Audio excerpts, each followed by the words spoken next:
पिछले एपिसोड में हमने देखा था कि वो इनके सामने वो भेड़िया आ चुका था और वो चेन आकर पहुंच जाता है और वो दोनों के दोनों यहाँ पर आकर उसकी जान लेने की कोशिश कर रहे थे। लेकिन वो लोग ये काम कर पाते कि उससे पहले यहाँ पर वो जो सोल्स वगैरह थी जिसके जरिए एक लहर बह रही थी वो उनको अपने लपेटे में ले लेती है और उसके अंदर से सोल्स निकलकर उनके ऊपर अटैक करने लग गई थी। वो अटैक इसलिए कर रही थी क्योंकि वहां पर एक घंटा होता है जिसको वो लोग हटाना चाह रहे थे और इसमें वो कामयाब नहीं हो पाते और तब ही घंटे के नीचे एक कुआं बना होता है और उसके अंदर से एक बहुत ही ज्यादा सुंदर लड़की बाहर निकल कर आती है। वो इतनी ज्यादा सुंदर थी कि वो तो उसका दीवाना हो जाता है। वो यकीन नहीं कर पाता कि इतनी प्यारी लड़की इस कुएं के अंदर से कैसे बाहर निकल कर आई। लेकिन वो उससे कुछ पूछ पाता, कुछ बातें कर पाता कि इससे पहले ही वो लड़की वहां से चली जाती है। कुछ भी नहीं जानता वो उसके बारे में कि वो कौन थी और कहां से आई है। जिसके बाद यहाँ से ये एपिसोड शुरू होता है। तो इस एपिसोड की शुरुआत में तो अब यहाँ पर वो जो वूचन था वो यहाँ पर ज़ोइंग से कहने लग जाता है कि देख तूने उस भेड़िए के साथ फाइट करके उसको तो यहाँ से भगा दिया क्योंकि उसकी एक टांग वाट लग चुकी थी उसकी और उसकी हालत भी काफी ज्यादा खराब थी। लेकिन मैं पूरी तरह से फिट हूँ, तेरे पास पावर तो बहुत ज्यादा है, लेकिन अब यहाँ पर मैं तुझसे भिड़ने वाला हूँ। अगर तेरे अंदर हिम्मत है तो मुझसे फाइट करके दिखा। लेकिन ज़ोइंग अपने अंदर सोच रहा था कि मैं भी बहुत ज्यादा ऑलरेडी इंजर्ड हो चुका हूँ, मुझे कैसे भी करके इस वूचन को यहाँ से भगाने का तरीका ढूंढना पड़ेगा। मुझे इसको चकमा देना पड़ेगा और यहाँ से भागना पड़ेगा और अभी मेरे अंदर इतनी ताकत नहीं बची कि एक बार फिर से मैं यहाँ पर इससे फाइट कर सकूं। तो वो ऊपर के मन से ही कहने लग जाता है कि तुम्हारे अंदर हिम्मत बहुत है, चलो आ जाओ वूचन, फाइट करते हैं यहाँ पर, देखते हैं कि कौन जीतता है। तो ये देखने के बाद तभी वहां पर वो ऑफिसर आकर पहुंच जाता है जिसकी ढिलाई की थी ज़ोइंग ने। और यहाँ पर आने के बाद वो ऑफिसर कहने लग जाता है ज़ोइंग से कि तुम्हारे अंदर हिम्मत बहुत है, इतना इंजर्ड होने के बाद भी एक बार फिर से फाइट करने के लिए तैयार हो रहे हो। ये ऑफिसर जो था वो पूरी तरह से रिकवर हो चुका था क्योंकि वूचन ने उसको रिकवर किया था। इस वजह से उसको भी इतनी चर्बी आ रही थी कि एक बार फिर से वो मार खाने के लिए ज़ोइंग के पास आकर पहुंच गया। ऑफिसर यहाँ पर वूचन का शुक्रिया भी करते कि आपने मेरी जान बचाई, इसके लिए मैं आपका हमेशा से आभारी रहूंगा। तो वो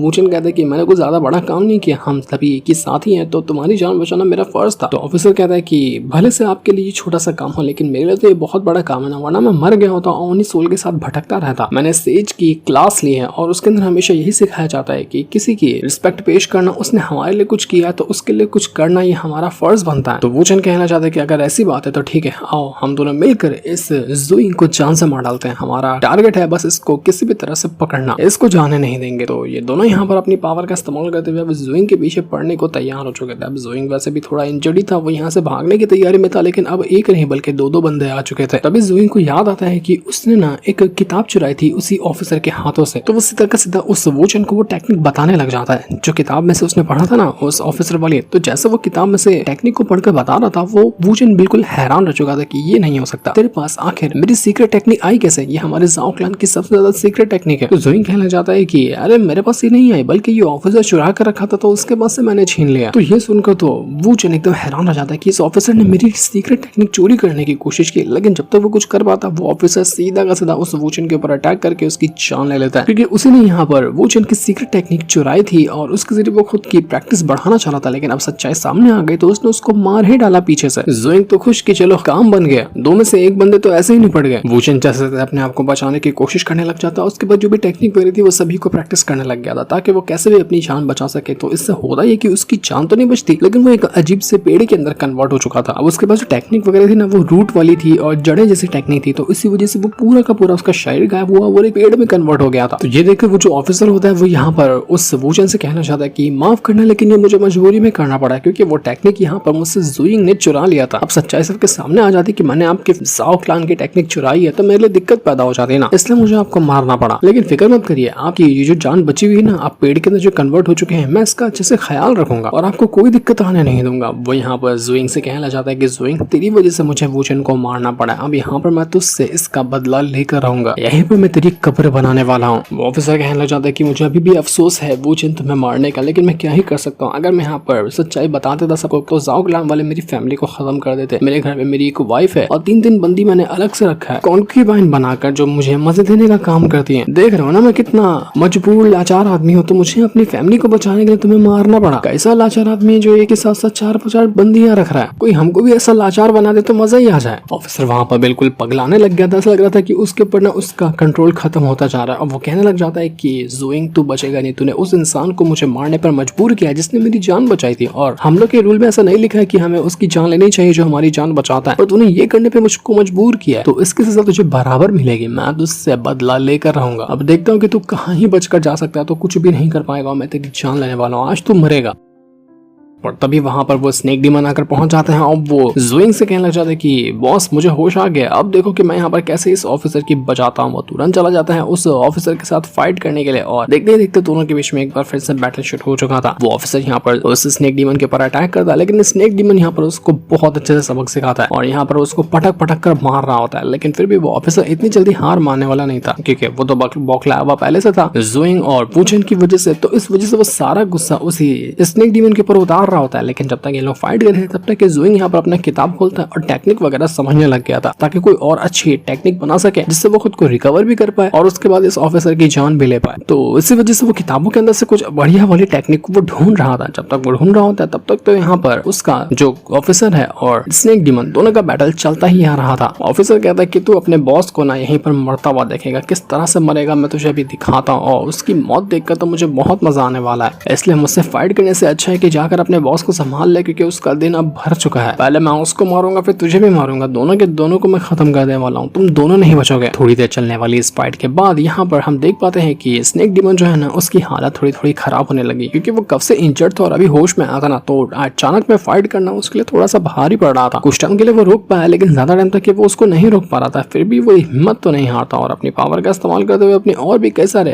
अटैक वगैरह को वो यूज करने की कोशिश करता है। वो फिश वाली टेक्निक जो थी वो उसने उसका भी इस्तेमाल कर लिया था और उसके जरिए वो यहाँ पर बहुत मारता है उस ऑफिसर को, लेकिन ऑफिसर भी इतनी जल्दी हार मानने वाला तो नहीं था। उसके पास भी जो अच्छी अच्छी टेक्निक थी वो उसके ऊपर परफॉर्म करता चाहता है। तब तक कि हम जुइंग को देख पाते हैं, वो भी अभी यहाँ पर वही किताब के अंदर से कोई अच्छी टेक्निक ढूंढ रहा था और उसमें एक टेक्निक होती है मर्ड पिल नाम से, जिसमें सबसे ज्यादा फोकस होता है स्पिरिट के ऊपर। तो ये वाली टेक्निक जुइंग को थोड़ी सी पसंद आती है, तो वो कहता है कि चलो एक काम करते हैं, इसी को परफॉर्म करके देखते हैं कि ये कैसे होता है, क्योंकि ये टेक्निक परफॉर्म करने के बाद दांतियान जो होता है इंसान के अंदर, उसके अंदर की एनर्जी बनना शुरू होती है। जब तक कि जुइंग यहाँ पर ये सारी की सारी चीजें सीख रहा था, स्नेक डीमन की हालत पूरी तरह से खराब हो जाती है। वो अपने बॉस यानी जुइंग से कहने लग जाते हैं कि बॉस बस लगता है कि अब मेरी हालत खराब हो गया, अब मैं और ज्यादा इसको नहीं रोक सकता। ये ऑफिसर सच में पहले से कहीं गुना ज्यादा स्ट्रॉन्ग हो चुका है, तो इसको रोकने में मुझे बहुत ज्यादा दिक्कत आ रही है, जल्दी आप कुछ करो वरना तो हमारा खेल खत्म है। फिर जुइंग कहता है कि स्नेक डीमन तुम्हारा बहुत बहुत शुक्रिया, जितना तुमको काम करना था तुमने वो कर दिया, आगे की चीजें मुझ पे छोड़ दो, मैं सब कुछ हैंडल कर लूंगा। तो उसके बाद अब जुइंग यहाँ पर चला जाता है उसी ऑफिसर के साथ फाइट करने के लिए। ऑफिसर कहता है कि क्या हुआ, कुछ सीख के आ रहा है क्या, इतना एटीट्यूड दिखा रहा है, लेकिन तो फिर भी कुछ घंटा ही नहीं कर पाएगा मेरा, चाहे तो कुछ भी क्यों ना कर ले। जुइंग उससे कहना चाहता है कि मैंने तुझे यहाँ पर फाइट करते हुए देखा ना, मैंने देख पाया कि तेरी टेक्निक के अंदर बहुत सारी कमियां हैं, तेरा नो आर्ट जो है और अनडाइंग बॉडी जो है ना उसके अंदर बहुत सारी कमी है, अगर मैं उस पर निशाना लगाऊं तो तुझे बहुत आसानी से हरा सकता हूं, और ऐसी चीज की मैं तैयारी में लगा हुआ था। तो ये सुनकर वो ऑफिसर कहने लग जाता है कि बेवकूफ समझ के रखा है क्या मुझे तूने भी बस यहाँ पर वो किताब को उठाया और उसको सिर्फ पढ़ा है, और इतनी जल्दी तूने मेरी कमजोरी पहचान ली कि मेरी कमजोरी क्या है और किस तरह से तू मुझे हरा सकता है, कभी भी नहीं। एक अच्छे से अच्छा मास्टर भी इतनी जल्दी किसी की टेक्निक की कमजोरी नहीं पता कर सकता, इसलिए बातें बड़ी बड़ी करता है लेकिन तेरे को करने कुछ आएगा नहीं। तो जुइंग कहने लग जाता है कि मैंने डिमोनिक क्लान की ना कितनी ही टेक्निक को पढ़ा है जिसका तू अंदाजा भी नहीं लगा सकता, तो वो पढ़ने के बाद मेरी तेरी एक मामूली सी टेक्निक को समझने में, उसकी कमजोरी ढूंढने में कितनी ही परेशानी आ जाएगी। मैंने सिर्फ एक बार देखा और तेरी टेक्निक की पूरी हिस्ट्री निकाल ली और मुझे पता चल चुका कि कैसे इसको परफॉर्म किया जाता है, कैसे क्या करेंगे तो तेरी इस टेक्निक को आराम से तोड़कर तुझे हराया जा सकता है। और अगर तुझे यकीन नहीं है तो कुछ ही टाइम के अंदर मुझे बताने की जरूरत नहीं है, तुझे अपने आप यकीन हो जाएगा। ऑफिसर भी सुनकर एक पल के लिए हैरान रह चुका था कि इसने किया कैसे, जिस टेक्निक को मैंने इतने टाइम लगा दिया सीखने में, वो एक पल के अंदर उसकी कमजोरी कैसे जान सकता है। वो कहता है कि तू एक इंसान है और इंसान सिर्फ की गैदरिंग रैम तक की मैक्सिमम पहुंच सकता है, उसके ऊपर तो वो जल्दी जा भी नहीं पाता, तो तू क्या ही उखाड़ लेगा मेरा, तो कुछ भी नहीं उखाड़ सकता क्योंकि तेरी पावर भी तो उतनी ही रहेगी ना। तो इतना कहने के बाद वो यहाँ पर एक बार फिर से उस ऑफिसर के ऊपर अटैक करना शुरू कर देता और वो एक के बाद एक करते हुए अपने नो आर्ट जो था ना उसके टेक्निक को परफॉर्म कर रहा था। और जैसा कि यहाँ पर जुइंग ने उसे कहा था कि मैं तेरी सारी टेक्निक डिस्ट्रॉय कर दूंगा, एक के बाद एक करते हुए वो उसके सारे नो आर्ट की टेक्निक को डिस्ट्रॉय करता चाहता है। और अब जाकर यहाँ पर उस ऑफिसर को यकीन होने लग गया था कि नहीं भाई, ये जुइंग जो बात कह रहा था वो बिल्कुल सच कह रहा था। वो पूरी की पूरी टेक्निक की हर एक जानकारी समझ गया बस एक बार पढ़ने के बाद। आखिर कोई इतना जल्दी किसी टेक्निक को कैसे समझ सकता है, मुझे तो यकीन ही नहीं हो रहा। जुइंग एक ही अटैक देकर क्या मारता है कि जितने भी एक्यूपंक्चर पॉइंट होते हैं ना इंसान के शरीर के अंदर, वो सारे के सारे उसके स्टॉप कर देता है, मतलब ऑफिसर के, जिस वजह से वो हिल ही नहीं पा रहा था, बिल्कुल स्टॉप ही हो गया था। वो कहता है कि मेरे साथ हो क्या रहा है, मैं अपना बॉडी हिला क्यों नहीं पा रहा, मेरे साथ ही हो क्या गया। और इसके बाद जुइंग उससे एक बार फिर से कहता है कि मैंने तुझे कहा था ना कि मैं तुझे बहुत आसानी से मार सकता हूँ, तो मेरा कुछ भी नहीं बिगाड़ सकता, और देखा मैं तुझे कैसे मारता हूँ। ऑफिसर की फटकर हाथ में आ गई थी, वो समझ चुका था कि भाई खेल खत्म हो गया। मुझे लगा जुइंग कोई नॉर्मल इंसान है, लेकिन ये नॉर्मल इंसान है ही नहीं। और जुइंग यहाँ पर तुरंत ही माथे पे हाथ रखता है उस ऑफिसर के और पूरी उंगली ही घुसेड़ देता है अंदर, जिस वजह से उसका माथा फटा और जगह पर बहुत ही ब्रूटल वाली मौत हो जाती है उस ऑफिसर के। उसने उसी नो आर्ट का इस्तेमाल करके यहाँ पर मारा था उस ऑफिसर को।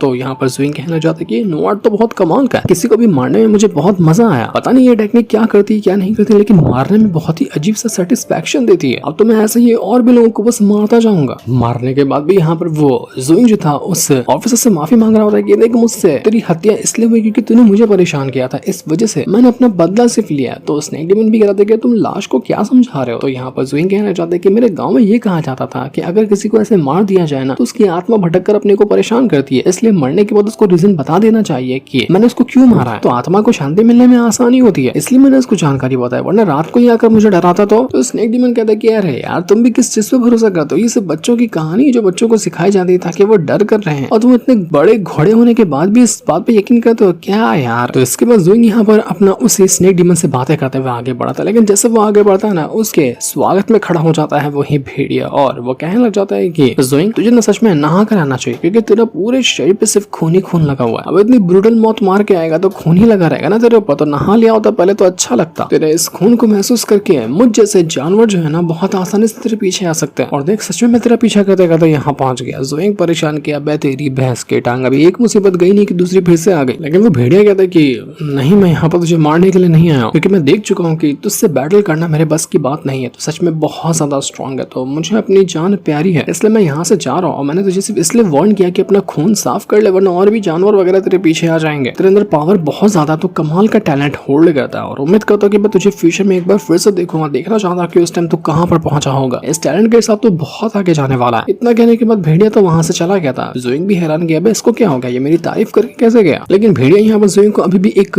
डीमन मानता था कि ये डीमन है, डिमोनिक टेक्निक को परफॉर्म करता है। तो इस वजह से यहाँ पर ज़ोइंग को थोड़ा सा गुस्सा आ जाता है कि मैं एक इंसान हूँ, भले से मेरे पास थोड़ी बहुत डिमोनिक टेक्निक हुई तो उसका क्या मतलब कि मैं डीमन बन गया। नहीं, मैं बाकी लोगों की तरह सिर्फ एक इंसान हूँ, मुझे इंसानों की तरह ही ट्रीट करना चाहिए। मैं इंसान के घर में पैदा हुआ हूँ तो मैं इंसान ही हुआ ना। मेरे पापा का नाम था ज़ुआन और मेरी मम्मा का नाम था वो जुइनचियान।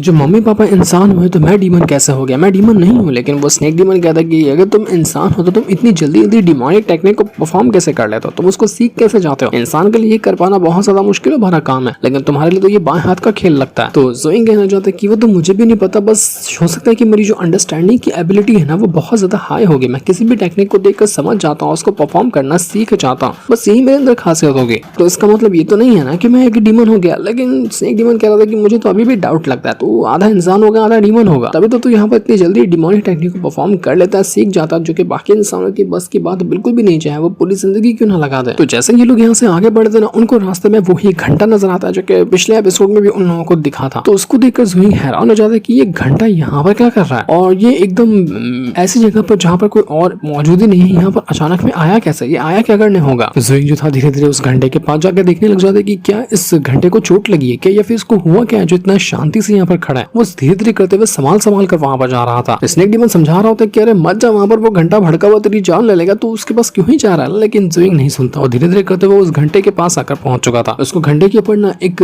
पाम जैसा निशान बना हुआ मिलता, मतलब हथेली से निशान बना था। तो ज़ोइंग सोचते कि कैसे मैं हाथ रख कर देखूं। स्नेक डीमन की तो फटी पड़ी थी कि हाथ रखेगा ना तो लगता है कि यहाँ पर ब्लास्ट होगा और सब मर जाएंगे, लेकिन ज़ोइंग सुनता नहीं और धीरे धीरे करते हुए हिम्मत करके वो उसी के ऊपर हाथ रख देता है। जैसे उसने हाथ रखा सब कुछ बिल्कुल नॉर्मल हो जाता है, मतलब सब कुछ शांत हो चुका था, एकदम ठंडा पड़ जाता है वो घंटा भी। तो ज़ोइंग और उस स्नेक डीमन से कहने लग जाता है कि देखा मैंने कहा था ना ये कुछ भी नहीं है, बिल्कुल नॉर्मल चीज है। तो स्नेक डीमन कहता है कि तूने तो मेरी जान मेरे मुंह में लेकर आ गई थी, मुझे लगा मैं बस मरने वाला हूँ, धमाका होगा जोरदार इसके अंदर से। अब ऐसी हरकत मत किया कि मेरा दिल कमजोर है, मैं मर आ जाऊंगा। ज़ोइंग को अभी भी लगता है कि ये घंटा ना काफी ज्यादा इंजर्ड है, क्योंकि अब घंटे के अंदर जान तो है, क्योंकि वही यहाँ पर समझ रहा था कि कहाँ से डीमन आ रहे हैं उनके ऊपर अटैक करा था। ये एक ऐसी चीज की काबिलियत हो सकती है जिसके अंदर जान मौजूद हो। तो अब जान है इस घंटे के अंदर तो उसको चोट भी तो लगी होगी ना, इसी वजह से यहाँ पर ज़ोइंग कह रहा था कि इसको चोट लगी ना तो मैं इसका थोड़ा ख्याल रखूंगा, देखता हूँ कि इसके अंदर मैं इसको क्या फिक्स कर सकता हूँ। क्योंकि उस टाइम भी ये हमारे ऊपर तो अटैक नहीं कर रहा था, ये इंसानों के ऊपर अटैक नहीं करता, ये सिर्फ डीमन के ऊपर अटैक करता है। तो हो सकता है कि आगे चलकर हमारे कुछ फायदेमंद साबित हो जाए। तो अचानक में अब यहाँ पर वो जो घंटा था ना वो हिलना शुरू हो जाता। देख कर तो ज़ोइंग भी डर चुका था कि भाई क्या हो गया, भड़क उड़क गया क्या ये घंटा। वो धीरे धीरे करते अपने कदम पीछे करने की कोशिश करता, लेकिन जहाँ अब वो जाता ना घंटा उसके पीछे पीछे आने लग गया था। ज़ोइंग हैरान किया भाई ये क्या है, ये घंटा मेरे पीछे क्यों आ रहा है। वो जितना भागने की कोशिश करता और जिस तरह की हरकत करता उसी तरह की हरकत वहां पर वो घंटा कराता, मतलब एक पैट होता है ना, बस वैसा ही बन चुका था वो। पैट जैसा उसने संभाला उस घंटे को, तो अब घंटा भी अपने मालिक के साथ जैसे एक पैट करता है ना, उससे बहुत प्यार दिखाता है, उसके साथ घूमता रहता है, तो वैसा ही करने की कोशिश करता है। ज़ोइंग और स्नेक डीमन दोनों हैरान किया, सच में ये तो एक पैट ही लग रहा है। बाहर से ये घंटा दिखता है कि अरे लोहे का बना होगा, इतना डेंजर चीज है, लेकिन अंदर से एक छोटा सा पैट जो होता है ना, जो अपने मालिक को देखकर बहुत खुश होता है, वैसा हो गया ये।